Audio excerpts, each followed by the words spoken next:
Well, so I guess you have the experience necessary to handle a myriad of cases that would come before the district attorney's office. Well, it does, and you got to understand that as the DA, you set the policies for the office, you set the mentality and the priorities of the office, and it's like in any other business, really.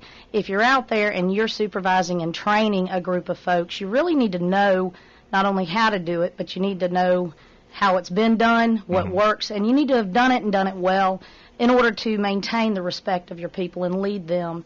And I've got that. I've been responsible for supervising young attorneys here in Baldwin County. I've trained young attorneys in Baldwin County.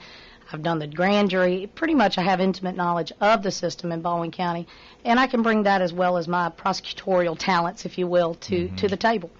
Do you see yourself as being a hands-on DA or more of a managerial type? I think you have to be able to manage. But, I've traveled all over this county, talked to more people than I could even begin to number, and what the people expect, and I believe what they deserve and what they need is a district attorney that is a prosecutor at heart who has the talent and the abilities to manage. You've got to have those abilities, but you've got to have the experience of a prosecutor. You've got to have the commitment and the desire to be a prosecutor in order to lead the office. You can't be simply a manager or simply an administrator unless you've got the desire and the experience and the talent to get in there and fight with your people. That's what the people of this county want. That's what they expect. And in order for law enforcement to look to you for guidance and leadership and respect your advice, which is critical, in order for your assistant prosecutors to look at you and follow your lead, for the citizens to know that they're being represented not only by the office but by the district attorney, people want to see you leading by example in that courtroom, fighting for them, alongside them.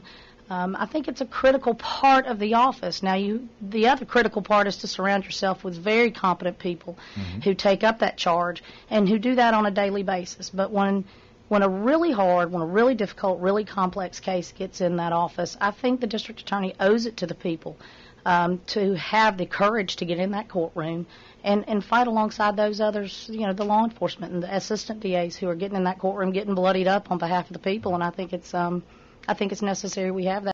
Very good. Now, I know you want to encourage our listeners to vote for Hallie Dixon for Baldwin County District Attorney. Absolutely. Please, y'all. We need your vote. We need your support. I'm the right person for the job, so please go vote Hallie Dixon for District Attorney on June 1st, 2010. All right, very good. We thank you very much for being with us this morning. Thank you for having me. It was great. All right, very good. And, of course, this is a public affairs program of WHEP. Again, be sure and vote in the primary election on Tuesday, June the 1st. And, again, on the ballot for Baldwin County District Attorney will be the incumbent, Judy Newcomb.